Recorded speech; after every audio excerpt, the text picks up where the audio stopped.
Welcome everyone, this is the 31st video. और आज okay, हाँ, 31st वीडियो हमारे इस चैनल की, और लास्ट वीडियो जिसमें हमने प्रोसीजर किए थे उसके रिव्यूज़ कुछ इस तरह है कि काफ़ी लोगों ने मुझे गालियाँ भी निकाली है, यस, दिल में निकाली हूँ, क्योंकि उनके जिस तरह के मैसेजेस थे काफ़ी गमगीन और बहुत ज़्यादा गुस्से वाले मैसेजेस थे कि समझ नहीं आई। तो जो आज कॉन्सेप्ट में करने जा रहा हूँ प्रोबेबली वो तो आपको समझ आएगी ही नहीं, क्योंकि लास्ट कॉन्सेप्ट से ही रिलेटेड है और उससे ज़्यादा कॉम्प्लिकेटेड है।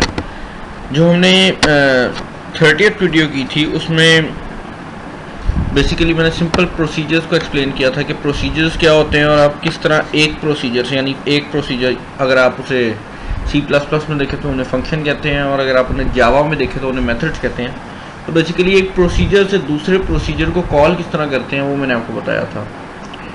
आज मैं कुछ इस तरह का करूँगा कि हमारा जो मेन प्रोसीजर होगा वो एक फंक्शन एक प्रोसीजर को कॉल कर रहा होगा, और उस प्रोसीजर के अंदर हम एक और प्रोसीजर को कॉल कर रहे होंगे, यानी कि हम नेस्टेड प्रोसीजर्स की कॉल करेंगे। और होपफुली इस वीडियो के बाद आपका जो लास्ट वाला कॉन्सेप्ट था वो क्लियर हो जाएगा, क्योंकि जब आप नेक्स्ट स्टेप लेते हैं तो ऑब्वियसली बात है आपके पिछले भी क्लियर होंगे नेस्टेड प्रोसीजर्स को देख के। So without wasting any time आ जाए। अच्छा, सबसे पहले तो कोड, अच्छा, मेन प्रॉक MP, ठीक है। अच्छा, अब मैं एक बात और आपको बताना चाहता था कि लास्ट वीडियो में मैंने ये गलती की थी, जो कि मैंने एंड पे एक्सप्लेन करने की कोशिश की थी, लेकिन कईयों को समझ नहीं आई थी। मैंने ये रिटर्न रिमूव कर दिया था, और उससे क्या प्रॉब्लम हुई थी वो मैं आपको अभी थोड़ी देर तक एक्सप्लेन करता हूँ। खैर, आपने इस मेन फंक्शन मेन प्रोसीजर ये बनाया, रिटर्न इसके बाद लिख दिया, आप मेन के अंदर भी लिख सकते हैं, डजंट मैटर। अच्छा, उसके बाद अब मैं टाइप करूँगा फर्स्ट प्रोसीजर। ये हमारा फर्स्ट प्रोसीजर है, प्रॉक। अच्छा, फर्स्ट प्रोसीजर के बाद जो मैंने प्रॉक लिखा है ये बेसिकली प्रोसीजर को डिफाइन कर रहा है कि जो इससे पीछे चीज़ लिखी हुई है वो हमारा फर्स्ट प्रोसीजर है, या उसका नाम है फर्स्ट प्रोसीजर एंड, ठीक है। अच्छा, अब मैं इसके अंदर RET कॉल करूँगा। मैं फिर बता रहा हूँ, जिसको लास्ट वीडियो भी नहीं समझ आई उनने ऑब्वियसली दोबारा देखी ही होगी, जैसे मैं कहता हूँ। अगर फिर भी समझ नहीं आई तो मैं आज एक्सप्लेन करूँगा। Second procedure, okay, प्रॉक and.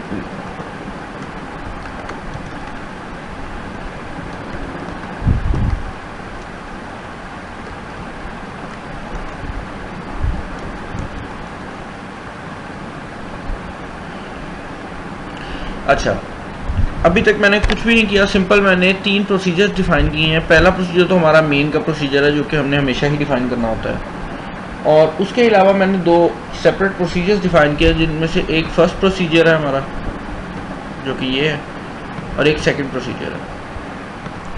अब हम मेन में करेंगे क्या, हम मेन में कॉल करेंगे हमारे फर्स्ट प्रोसीजर को, और इस कॉल के बाद मैं AX में वैल्यू मूव कर दूंगा 1 2, कोई भी रैंडम वैल्यू मूव कर रहा हूँ, मैं सिर्फ आपको दिखाना चाहता हूँ कि ये वर्क कैसे करता है। और मैं फर्स्ट प्रोसीजर के अंदर एक और कॉल करूँगा जो कि सेकंड प्रोसीजर के लिए होगी। तो होगा क्या कि पहले मेन प्रोसीजर जैसे चलता है हमेशा की तरह, वैसे मेन प्रोसीजर एग्जीक्यूट होगा, और उसके बाद एक कॉल जाएगी सेकंड प्रोसीजर के लिए, और फर्स्ट प्रोसीजर अपनी जगह पे ही पॉज हो जाएगा, और जो कंट्रोल है वो सेकंड प्रोसीजर में चला जाएगा, और जो कुछ भी हम सेकंड प्रोसीजर में लिखेंगे वो एग्जीक्यूट होगा। फिर कंट्रोल वापस आएगा इस सेकंड प्रोसीजर, ये जो कॉल है इसके बाद जितनी लाइन हमने फर्स्ट प्रोसीजर में लिखी होंगी उनको एग्जीक्यूट करेगा, और उसके बाद ये रिटर्न स्टेटमेंट कॉल हो जाएगी, और ये वापस चला जाएगा उस कॉल पे जिसने इस फर्स्ट प्रोसीजर को कॉल किया था, यानी कि वो कॉल जो कि हमने मेन में लगाई थी। अच्छा, अब मैं इस कॉल के नीचे मूव कर देता हूँ, move AX to 1H, just to distinguish,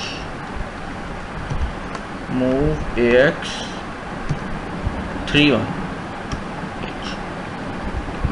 अच्छा, इनको एमुलेट करता हूँ। अच्छा, सबसे पहले तो हमारा जो पॉइंटर था या जिसे कह सकते हैं कर्सर था, वो कोड सेगमेंट में आया, मेन प्रोसीजर के अंदर आया, और जिस लाइन पे वो पहले खड़ा हुआ है वो कॉल फर्स्ट प्रोसीजर की लाइन है। तो अब जब मैं सिंगल स्टेप करूँगा तो फर्स्ट प्रोसीजर कॉल हो जाएगा। अब ये फर्स्ट प्रोसीजर के अंदर आ गया, जो कि हमारा यहाँ से स्टार्ट होके इस लाइन पे एंड होता है। अच्छा, अब इस फर्स्ट प्रोसीजर के अंदर जो लाइन है वो फिर एक फंक्शन को कॉल कर रही है, यानी कि एक प्रोसीजर को कॉल कर रही है, जो कि सेकंड प्रोसीजर है। तो अब मैं अगर सिंगल स्टेपिंग करूँगा तो ये सेकंड प्रोसीजर पर चलेगी, और मैंने गलती से 2 दफ़ा इस सिंगल स्टेप को दबा दिया। देखिए, मैं सेकंड प्रोसीजर से सिंगल स्टेप करूँगा तो ये सेकंड प्रोसीजर की पहली लाइन जो कि मूव AX 31H है उसके अंदर चला जाएगा। अच्छा, अभी तक ये लाइन एग्जीक्यूट नहीं है। मैं सिंगल स्टेप करता हूँ तो आप देखेंगे कि AH में 31H मूव हो गया है। अब उसके बाद हमने रिटर्न की कमांड लिखी हुई थी, और रिटर्न क्या करती है कि ये हमारे जिस प्रोसीजर के अंदर रिटर्न लिखा होगा, ये उस प्रोसीजर की जो कॉल होगी, मतलब इस प्रोसीजर सेकंड प्रोसीजर को कहाँ पे कॉल किया गया है, उस कॉल की लाइन के बाद जो भी चीज़ लिखी होगी ये वहाँ चली जाएगी। फॉर एग्जांपल, अब यहाँ पे ये सेकंड प्रोसीजर हमारे फर्स्ट प्रोसीजर से इस लाइन से कॉल हुआ था, तो जब रिटर्न एग्जीक्यूट होगी तो इस कॉल वाली लाइन के एग्जैक्टली बाद जो भी लाइन लिखी होगी वो लाइन एग्जीक्यूट हो जाएगी। तो मैं रिटर्न को एग्जीक्यूट करता हूँ, देखते हैं क्या होता है।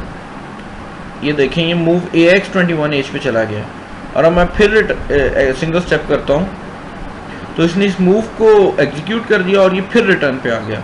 अच्छा, अब ये रिटर्न जो है, जो ये वाला रिटर्न है, ये फर्स्ट प्रोसीजर के अंदर मौजूद है। इसका मतलब ये है कि ये रिटर्न जो वापस जाएगा तो ये उस लाइन पे जाएगा जो कि इस फर्स्ट प्रोसीजर की कॉल के बाद वाली लाइन है, यानी कि ये हमने फर्स्ट प्रोसीजर कॉल किया था मेन प्रोसीजर में। तो अब ये जब रिटर्न एग्जीक्यूट होगा तो ये फर्स्ट प्रोसीजर की जो कॉल है इसके फ़ौरन बाद जो लाइन लिखी होगी, जो कि ये मूव AX 12H है, उसको एग्जीक्यूट करेगा। तो चला के देखते हैं।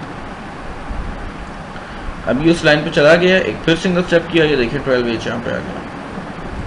अच्छा, अब फिर तो क्या हुआ कि ये मेन एंड पी पे आ गया, ये लाइन एग्जीक्यूट हुई, हमने फिर सिंगल स्टेप किया, मेन एंड पी पे आया, और अब ये रिटर्न इंस्ट्रक्शन पे आ गया। Now this is the important part जो मैं लास्ट वीडियो में बताना चाह रहा था आप लोगों को, कि अगर मैं ये रिटर्न की इंस्ट्रक्शन यहाँ पे मेन के बाद नहीं लिखता तो होगा क्या कि अभी तक तो हम प्रोसीजर्स जो मेन के अलावा प्रोसीजर्स थे उनमें जा रहे थे कि हम उन्हें कॉल करते थे और वो एग्जीक्यूट होते थे।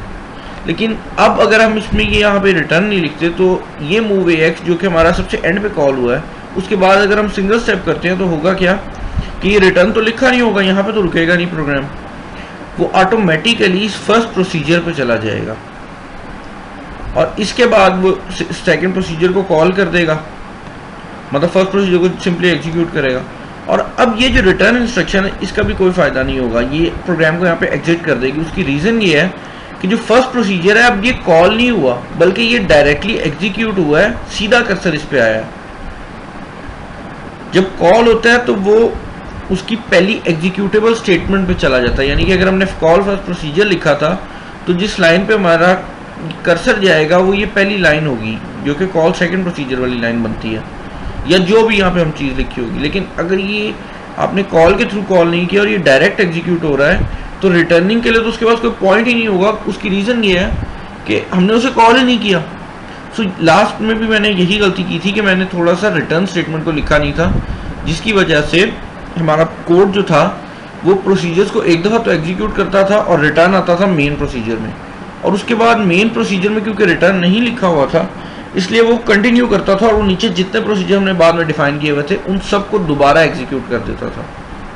तो उम्मीद है अब आपको समझ आ गई होगी कि मैंने लास्ट वीडियो में क्या एक्सप्लेन करने की कोशिश की थी।